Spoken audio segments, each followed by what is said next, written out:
Jom sapu AO. Jom. Tepi sikit. Okey. Dah, mana letak. Okey. AO.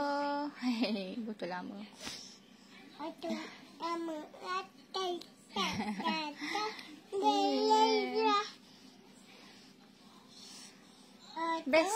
Best tak pakai?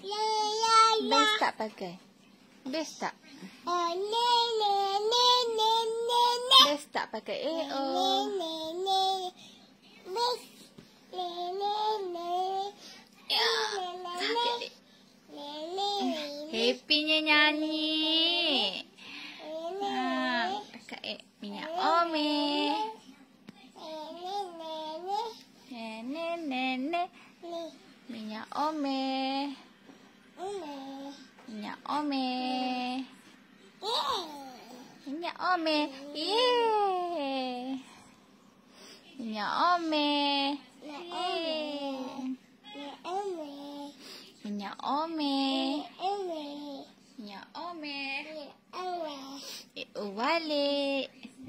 AO Waleet. AO Waleet.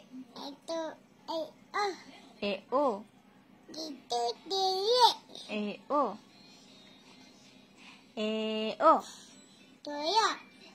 Apa awak cakap tu? Suka buat kelakar lah. AO. Pusing? Belakang pula. Belakang. Pusing. Telur. Buka belakang. Belakang. Telur. Kenapa ni kakak? Siapa cakar kat belakang ni ha? Bercakar-cakar dah. Siapa cakar kat belakang adik ni? Ha? Bercakar bala ni ha? Allah.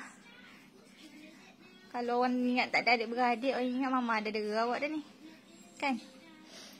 Rupanya abang dan kakak. Siapa ke abang ke kakak ni?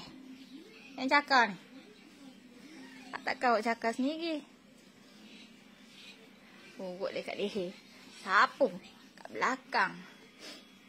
Biar segala kahak, seredak, hilang semua.